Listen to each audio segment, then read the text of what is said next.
يا أيها الذين آمنوا اتقوا الله حق تقاته ولا تموتن إلا وأنتم مسلمون. يا أيها الذين آمنوا اتقوا الله وقولوا قولا سديدا يصلح لكم أعمالكم ويغفر لكم ذنوبكم ومن يطع الله ورسوله فقد فاز فوزا عظيما. يا أيها الذين آمنوا ادخلوا في السلم كافة ولا تتبعوا خطوات الشيطان إنه لكم عدو مبين. رب اشرح لي صدري ويسر لي أمري واحلل عقدة من لساني يفقهوا قولي. ربي أدخلني مدخل صدق وأخرجني مخرج صدق واجعل لي من لدنك سلطانا نصيرا. سبحانك لا علم لنا إلا ما علمتنا إنك أنت العليم الحكيم. قال تعالى: الذين يؤمنون بالغيب ويقيمون الصلاة ومما رزقناهم ينفقون. கண்ணியம் நிறைந்த வல்ல அல்லாஹ் ஜல்ல ஷானஹு தஆலாவின் நல்லடியார்களே, அன்பார்ந்த பெரியவர்களே, சகோதர சகோதரிகளே, தாய்மார்களே, வெளியே இருந்து கேட்டுக்கொண்டிருக்கக்கூடிய சகோதர சகோதரிகளே, இறைவனுடைய போற்றி புகழ்த்திய வண்ணமாக, அவனை துதித்த வண்ணமாக இந்த ஜும்மா உரை ஆரம்பம் செய்கிறேன். அகிலங்களை படித்து பரிபாலித்து பக்குவப்படுத்திய அந்த ஏக இறைவனுக்கு எல்லாம் புகழும் உரித்தாகுக. அகிலங்களை படைத்து பரிபாலித்து வழிநடத்தி செல்வதற்காக தூதரை அனுப்பி வைத்த அந்த தூதர் பெருமானார் முஹம்மது முஸ்தபா ஸல்லல்லாஹு அலைஹி வஸல்லம் அவர்கள் மீது இறைவனுடைய சாந்தியும் சமாதானம் நிலவச் செய்வானாக. அவரை பின்பற்றி வாழ்ந்த இந்த சமூக மக்களையும், இந்த சமூக மக்களையும், வரக்கூடிய சமுதாய மக்களையும் அல்லாஹ் அவருடைய சாந்தியும் சமாதானம் நிலவச் செய்வானாக. கண்ணியம் நிறைந்த சகோதர சகோதரிகளே, இன்று நாம் எடுத்துக்கொண்ட ஒரு தலைப்பு தொழுகை. இஸ்லாமிய ஐம்பெரும் கடமைகளில் ஒன்றுதான் தொழுகை ஆகும். இந்த தொழுகை இறைவன் அவருடைய வானோகத்தில் அழைத்து தன் தூதர் பெருமானார் முஹம்மது முஸ்தபா ஸல்லல்லாஹு அலைஹி வஸல்லம் அவருடைய உம்மத்தினர்களுக்கு கடமை ஆக்கினான். எல்லா கடமைகளும் இந்த உலகத்தில் கடமையாக்கினான். ஜகாத் ஆகட்டும், பித்ரா ஆகட்டும், இன்னும் பல தர்மங்களும் ஆகட்டும், நோம்பாகட்டும், இவைகளெல்லாம் இந்த பூமியில் அல்லாஹ் தஆலா கடமையாக்கினான். தொழுகை மட்டும் பல்வேறு கடமைகளிலே தொழுகை மட்டும் அல்லாஹ் ரப்பல் ஆலமீன் தன் தூதர் பெருமானார் முஹம்மது முஸ்தபா ஸல்லல்லாஹு அலைஹி வஸல்லம் அவர்களை 7 வானத்திற்கு மேல் அழைத்து மெஹராஜ் என்று சொல்லக்கூடிய பயணத்தை, அதில் லஹுல் மஹ்பூஸை காட்டி, அதில் மதீனா மாமூரில் அவர்கள் அதை பார்வையிட்டு, சுவர்க்கம் நரகத்தை பார்வையிட்டு, பைத்துல் முகத்தஸை பார்வையிட்டு, இவைகளுக்கெல்லாம் மத்தியில் இந்த தொழுகை அல்லாஹ் தஆலா கடமையாக்கி இந்த உம்மத்தினர்களுக்கு அல்லாஹ் கொடுத்து அனுப்பினான். எந்த நபிக்கோ எந்த உம்மத்தினர்களுக்கோ இந்த தொழுகை இவ்வாறு கடமை ஆக்கிய இல்லதல்ல. இது நம்ம உம்மத்தினருக்கு மட்டும்தான் இந்த சமூக மக்களுக்கு மட்டும்தான் இந்த தொழுகையை அல்லாஹ் இப்படி கடமை ஆக்கினான். இந்த தொழுகை ஒரு மனிதனுக்கு ஒரு எடுத்துக்காட்டாக இருக்கிறது. உயிர் வாழக்கூடிய மனிதருக்கும் மரணித்த மனிதருக்கும் இது எடுத்துக்காட்டாக ஒரு தொழுகை இருக்கிறது. செத்தவன் தொழ முடியாது, செத்தவன் பேரில் தர்மம் செய்யலாம், ஆனால் தொழக முடியாது. தொழுகை என்பது உயிர் உள்ள வரை இந்த தொழுகை கடமை ஆகும். ஊனமுற்றவருக்கும் இந்த தொழுகை கடமையாகும், குழந்தைக்கும் தொழுகை கடமையாகும், காது கேட்காத சவரனுக்கும் தொழுகை கடமையாகும், ஊமையாக இருக்கவருக்கும் கடமையாகும், நோய் வாய்ப்பட்டவருக்கும் கடமையாகும் தொழுகை. ஆனால் அவன் படுத்த படுக்கையில் இருந்தாலும் அவருக்கு தொழுகை கடமையாகும். அல்லாஹ் ரப்பல் ஆலமீன் இந்த தொழுகையை அவருக்கு ஹலாலாக்கி எப்போது வரை வைக்கிறான் என்று சொன்னான். அவருக்கு கடமையாக்கி எப்போது வரை வைக்கிறான் என்றால் அவன் உடம்பில் உயிர் இருக்கும் வரை இந்த தொழுகை கடமை என்பதை தான். செத்தவனுக்கும் உயிர் வாழ்வதற்கும் வித்தியாசம் தொழுகை. அதே போன்று காபிருக்கும் முஸ்லிமுக்கும் தொழுகை வித்தியாசம் காட்டக்கூடிய தொழுகை. தொழுகை என்று சொன்னால் அல்லதீன யுமினூன பில் கைப் வ யுகீமூன ஸலாத் வ மிம்மா ரஸக்னாஹும் யுன்ஃபிகூன்.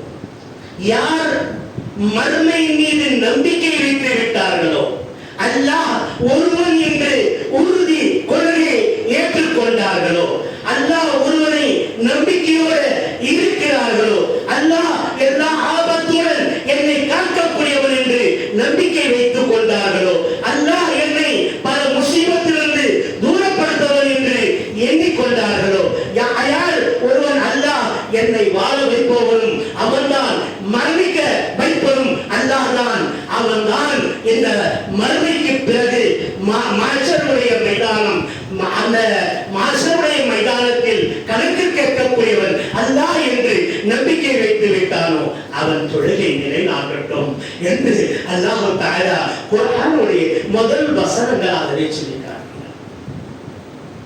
சூரத்துல் பக்ரா 2வது அத்தியாயம் அலிஃப் லாம் மீம் ذلك الكتاب لا ريب فيه هدى للمتقين. இந்த கிதாபிலே எந்த விதமான சந்தேகமோ நீங்கள் தவறுகளோ காண முடியாத அப்பேற்பட்ட கிதாபாக இருக்கிறது.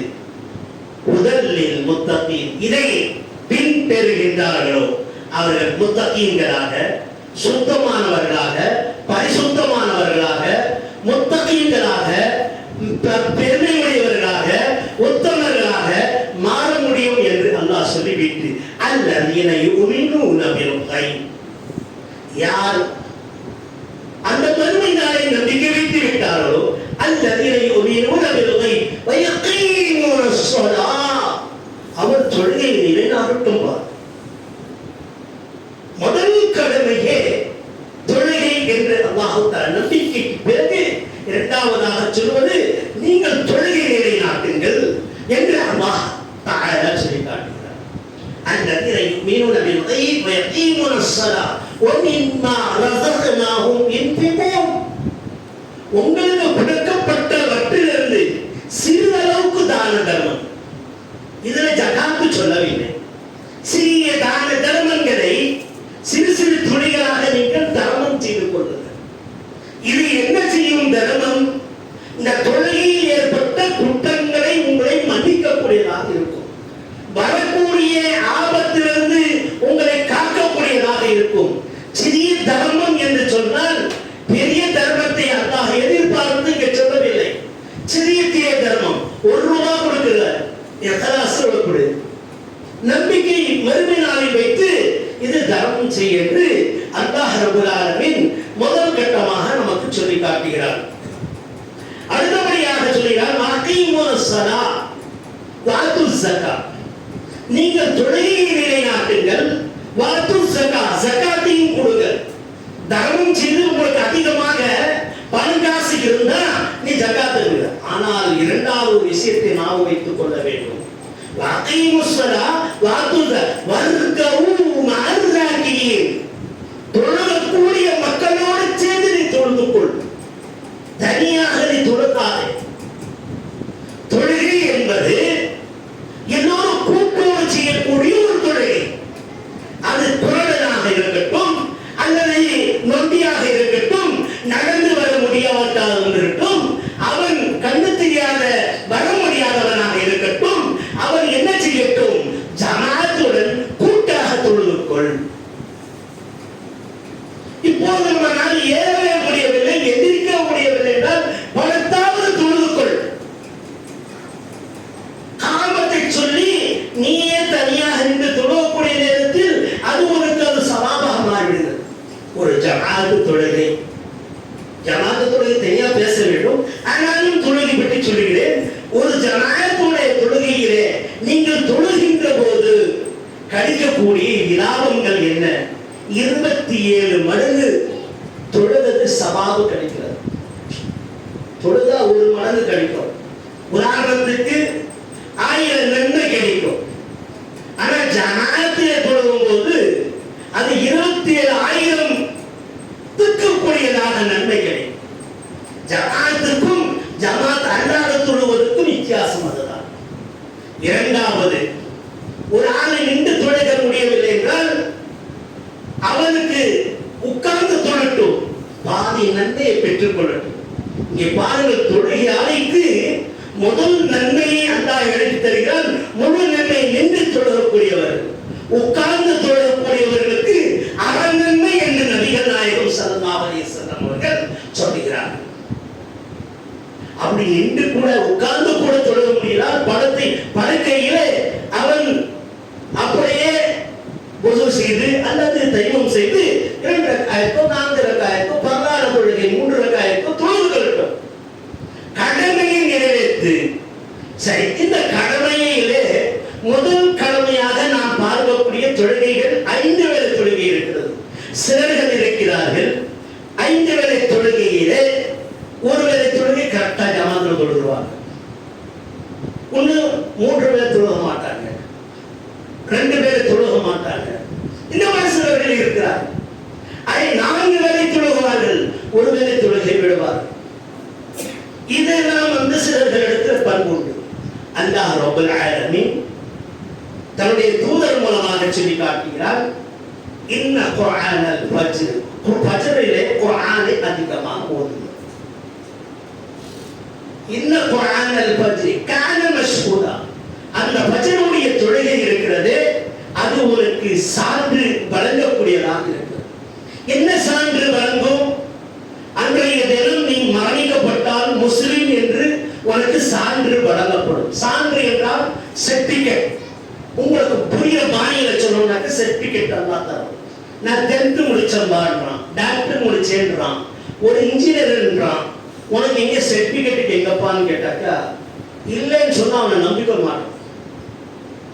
ஆனா அல்லாஹ் சுப்ஹானஹு வ தஆலா ஒருவன் முஸ்லிம் என்று தன்னை மாறு தட்டி சொல்லிக் கொள்ள வேண்டும் என்றால் அன்றைய தினம் ஃபஜ்ருடைய தொழுகையை ஜமாஅத்துடன் தொழுது விட்டான் என்று சொன்னால் அல்லாஹ் ரப்பல் ஆலமீன் அவருக்கு பொறுப்பாளனாக ஆகிவிடுகிறார். முதல் கட்டமாக இது. இரண்டாவது, ஃபஜ்ர் தொழுகையை யார் தொழுது விட்டு வெளியே செல்கிறாரோ அவன் கூட ஷைத்தான் செல்லுவது இல்லை.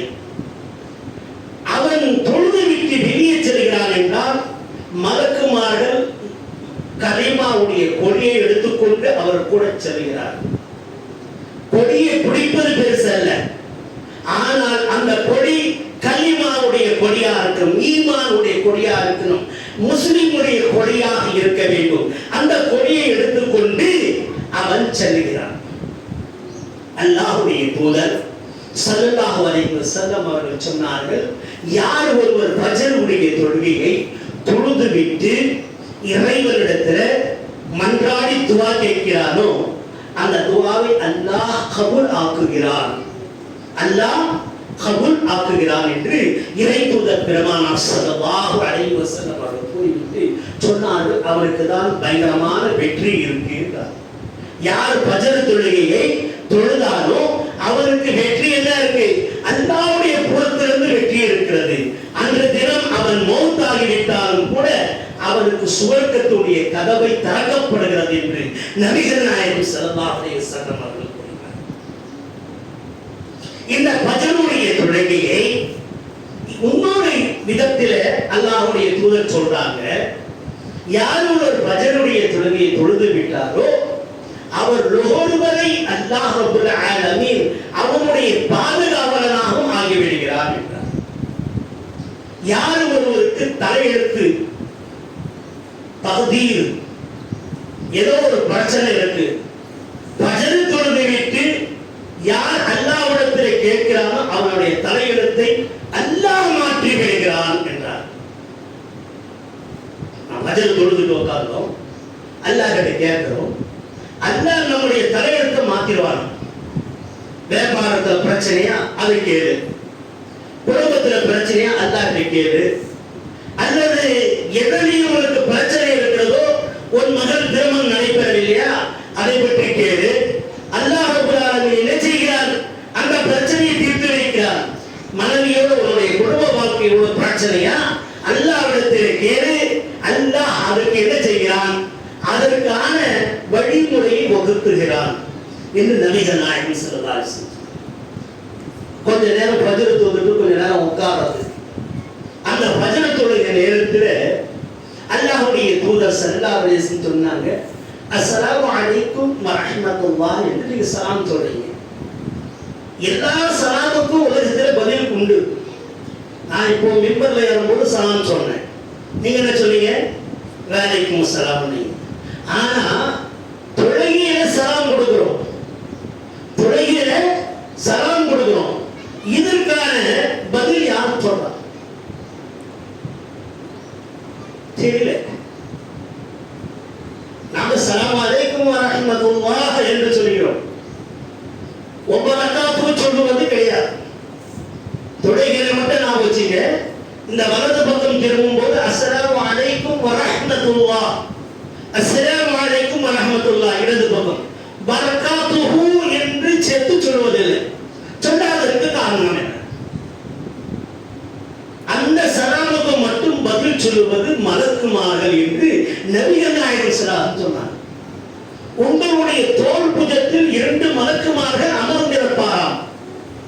அந்த மலக்குமார்கள் கிராமன் காத்திபீன் யஸ்தௌனஹா, உங்களுடைய நல்லதையும் கெட்டதையும் எழுதக்கூடிய கிராமன் காத்திபீன் தோள் புஜத்தில் உட்கார்ந்து இருக்கிறார்கள்.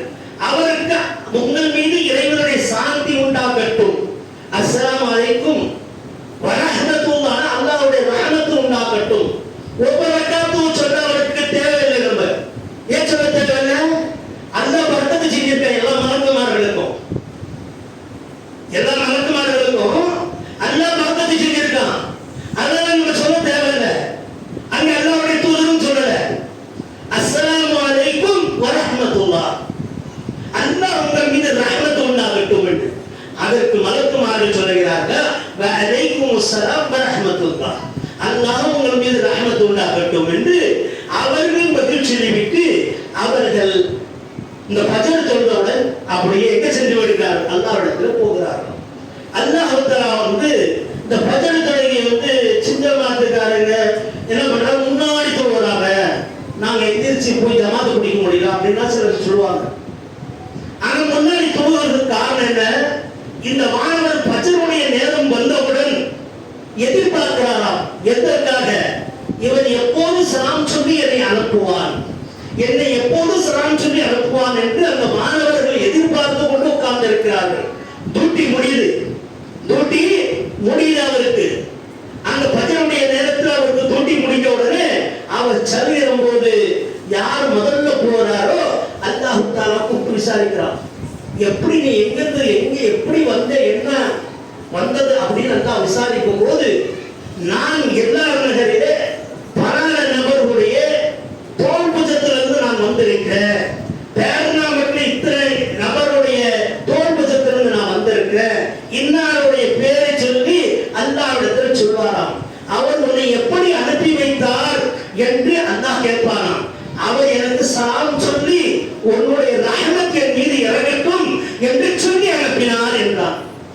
சுப்ஹானல்லாஹ். பாருங்கள்,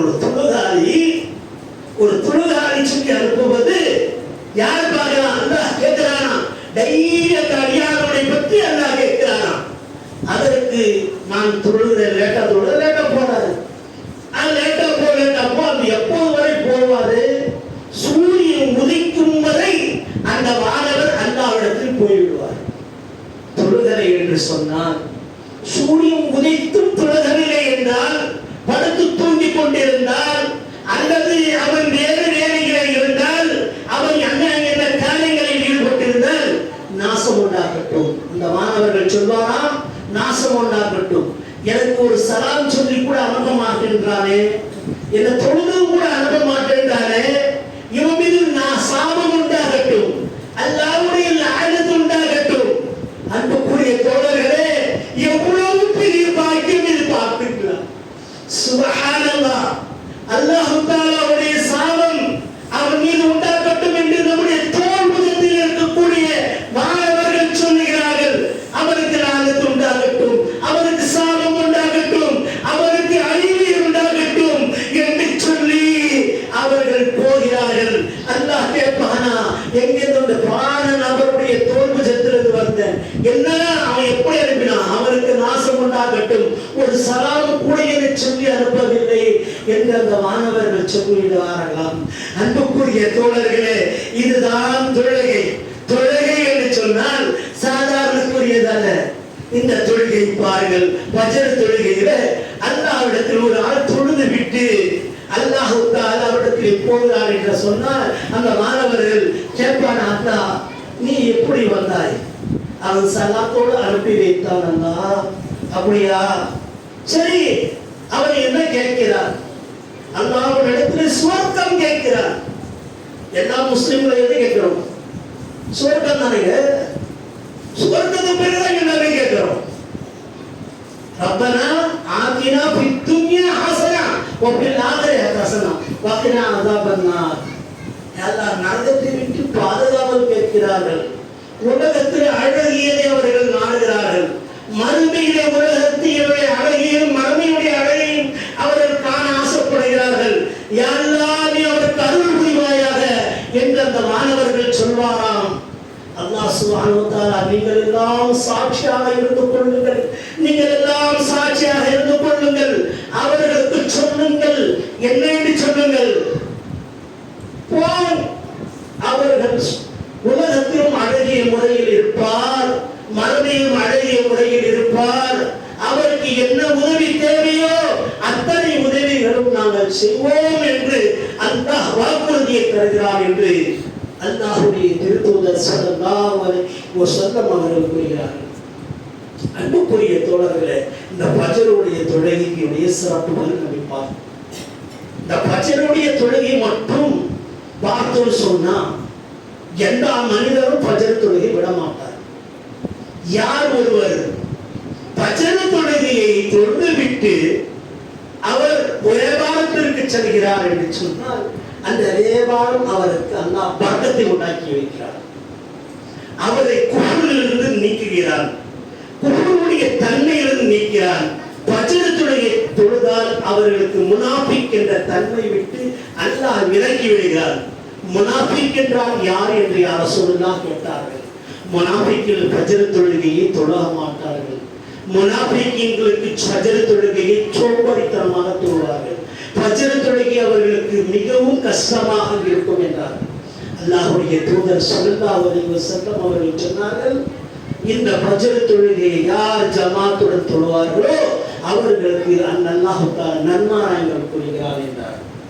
அதே போன்ற அந்த ஃபஜ்ர் தொழுகையை இறைத்தூதர் பெருமானார் ஸல்லல்லாஹு அலைஹி வஸல்லம் அவர்கள் சொல்கிறார்கள், யார் ஒருவர் இந்த ஃபஜ்ர் தொழுகையை தொழுது விட்டு அந்த இடத்திலேயே நாம தொழுத இடத்திலேயே உட்கார்ந்து இருந்தால், துவாவும் கூட கேட்கல, அப்படியே உட்கார்ந்து இருக்கிறது, சூரியன் உதிக்கும் வரை உட்கார்ந்து இருந்தால் அவர்களுக்காக வானவர்கள் துஆ செய்கிறார்கள், மலக்குமார்கள் துஆ செய்கிறார்கள்.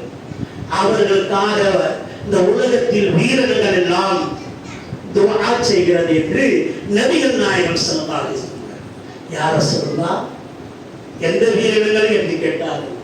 எல்லா வீரர்கள், கடலில் இருக்கக்கூடிய மீன்களும் கூட அந்த மனிதனுக்காக துவா செய்கிறதாம். சுபஹானல்லாஹ். கடல்ல இருக்கக்கூடிய மீன் நம்மை பார்த்து இருக்கிறதா? இல்லை. நாம் அதை பார்த்திருக்கிறோமா? இல்லை. அப்பேற்பட்ட மீன்களும் அந்த ஃபஜ்ருடைய தொழுகையை தொழுத காரணத்தினால் அவர்களுக்காக துஆ செய்கிறார். அல்லாஹ்வுடைய தூதரே ஸல்லல்லாஹு அலைஹி வஸல்லம் அவர்கள் கூறினார்கள், ஃபஜ்ர் தொழுகையை தொழுகாதவனுடைய நிலை என்ன என்று கேட்டார்கள். அவனுடைய நிலை மரணத்திற்கு சமமான நிலை என்று சொல்லி காட்டினார். ஒருத்தர் மௌத்தாகிவிட்டால் தொழுவாரா? தொழ மாட்டார். அல்லது காபீருடைய நிலையை காட்டினார்கள். காபீர்கள் தொழுவார்களா? தொழ மாட்டார்கள்.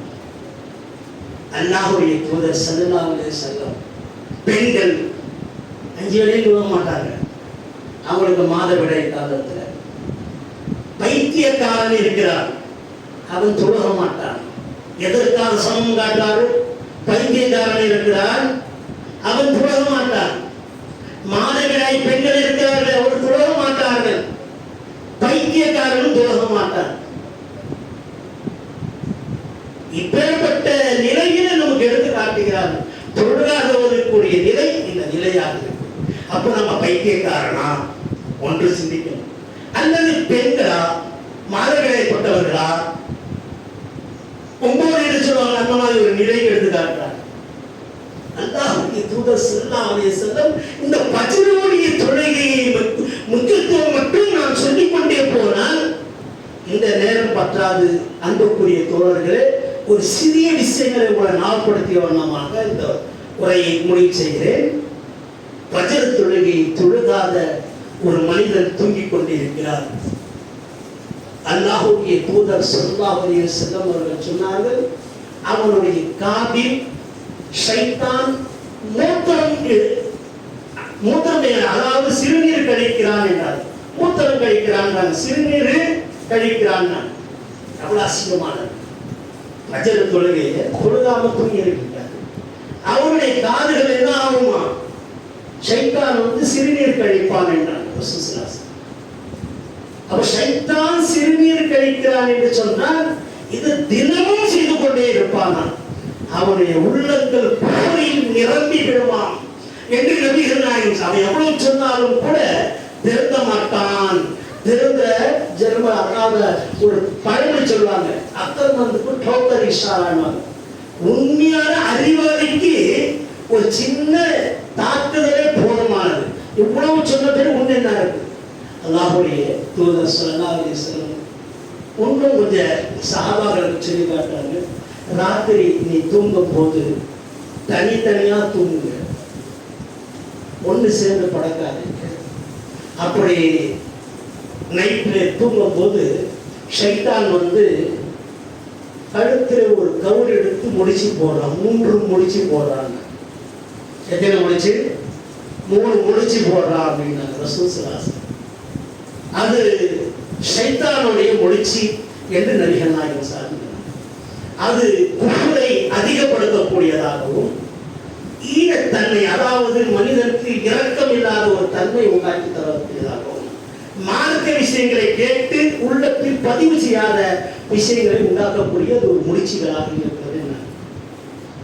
அல்லாஹ்வுடைய தூதர் ஸல்லல்லாஹு அலைஹி வஸல்லம் அந்த முடிச்சு எப்படியாக சொன்னார், அவுக்குவது என்று சஹாபாக்கள் கேட்டாங்க.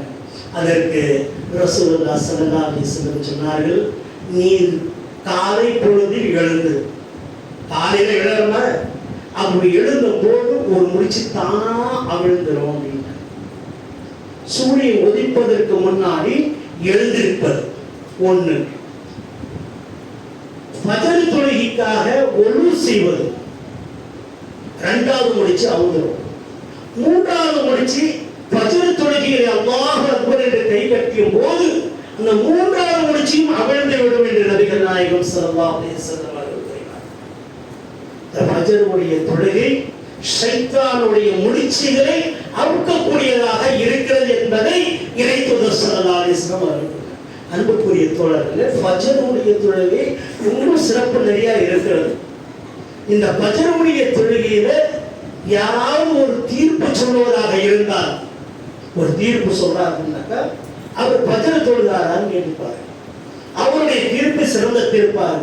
அவர் பெரிய அதிபதியாக இருக்கட்டும், ஜனாதிபதியாக இருக்கட்டும், அவர் பிரதமராக இருக்கட்டும், யாராக இருக்கட்டும், பஜ்ர் தொழுகையை ஜமாஅத்துடன் தொழுது விட்டால் அவருக்கு உடைய தீர்ப்பை நீங்கள் ஏற்றுக்கொள்ளுங்கள் என்று நபிகள் நாயகம் ஸல்லல்லாஹு அலைஹி வஸல்லம்.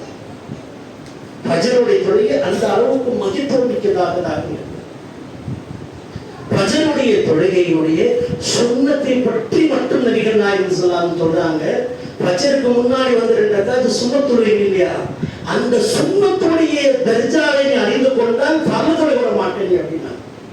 யார் சொன்னா அப்படி என்ன அவ்வளவு அந்தஸ்து சுன்னத் தொழுகை அப்படின்னு? இந்த பூமி வானத்துக்குள்ளார இருக்கக்கூடிய பெருசாக இருக்கிறது அதனுடைய சவாபு. சுன்னத்து தொழுகை இந்த வானம் பூமிக்கு மத்தியில் இருக்கிறது, இதுவும் பெருசாக இருக்குது அப்படின்னா நம்ம புரியுற பாணியில சொன்னாக்கா அவ்வளவு பெரிய நன்மை இருக்குதுன்னா. இப்ப நாம நன்மையை எதிர்பார்த்து எந்த ஒரு காரியத்திற்கு ஈடுபட்டாலும் கூட அல்லாஹ் தஆலா அதில் நமக்கு வெற்றி வைத்திருக்கிறார். பஜ்ர் தொழுகை என்பது ஒரு சாதாரண தொழுகைக்கான விதிகள் அல்ல. பஜ்ர் தொழுகை ஒரு தீர்ப்பை மாற்றி எழுதக்கூடியதாக இருக்கிறது. யார் ஒருவர் பஜ்ர் தொழுகை 40 நாட்கள் தொடர்ந்து தொழுது விடுவார்களோ அவர்கள் எதை செய்தாலும் உண்மையே செய்கிறார், எதை சொல்வார்களோ அது உண்மையே சொல்வார்கள் என்பதை விளக்கி இந்த ஹதீஸ்கள் சில வரலாறுகள் எடுத்து காட்டுகிறது. இன்னைக்கு ஆபிதீன்கள், அவுலியாக்கள் என்று சொல்லுகிறோமே, அவுலியாக்களுக்காக எந்த சர்டிபிகேட்டும் யாரும் தரல, ஆபிதீன்களுக்கு எந்த சர்டிபிகேட்டும் தரல, என்ன சாலிஹீன்களுக்கும் எந்த சர்டிபிகேட்டும் அல்லாஹ்வும் தரல, யாரும் தரல. அவர்கள் இந்த பஜ்ர் தொழுகையை 40 நாட்கள் தொடர்ந்து தொழுதால் அவர் அந்த தன்மைக்கு தள்ளப்படுகிறார்கள், அந்த தன்மைக்கு அவர் உயர்த்தப்படுகிறார்கள் என்பதை இறைத்தூதர் பெருமானார் ஸல்லல்லாஹு அலைஹி சொன்னதாக வரலாறுகளுடைய அடிப்படையில் நாம் காண முடிகிறது. அல்லாஹ் ஜல்லல்லாஹு தஆலா நமக்கு சீரும் சிறப்புமாக நம்முடைய வாழ்க்கையை ஆக்கி தருவானாக. அல்லாஹ் என்னையும் உங்களையும் ஷைத்தானுடைய சேட்டையிலிருந்து, ஷைத்தானுடைய பார்வையிலிருந்து, ஜினாவிலிருந்து, தவறான பார்வையிலிருந்து, தவறான செய்தியிலிருந்து அல்லாஹ் எங்களை நீக்கி அருள்வானாக. ஃபஜ்ர் தொழுகையை அனைவரும் ஜமாஅத்துடன் தொழுது இறைவனுடைய அருளை பெறக்கூடிய பாக்கியசாலிகளாக ஆக்கி அருள்வானாக. அல்லாஹ் ரப்பல் ஆலமீன் இன்மையிலும் மறுமையிலும் மிக உயர்ந்த அந்தஸ்துடையவர்களாக எங்களை ஆக்கி அருள்வானாக. மரியாதைக்குரிய முஸ்லிம்களாக இந்த மக்களை ஆக்கி அருள்வானாக. திடீரென்று வரக்கூடிய ஆபத்திலிருந்தும், துயரத்திலிருந்தும், துன்பத்திலிருந்தும், கஷ்டத்திலிருந்தும் அல்லாஹ் எங்களை பாதுகாத்து அருள்வானாக. திடீரென்று ஏற்படக்கூடிய ஆபத்திலிருந்து, ஆக்சிடென்ட்லிருந்து அல்லாஹ் எங்களை காப்பாற்றி அருள்வானாக. ரப்பனா தகப்பல் துஆனா இன்னக அன்தஸ் ஸமீஉல் அலீம் வ துப் அலைனா இன்னக அன்தத் தவ்வாபுர் ரஹீம் யா மௌலா யா கரீமுர் ராஹிமீன் வல்ஹம்துலில்லாஹி ரப்பில் ஆலமீன்.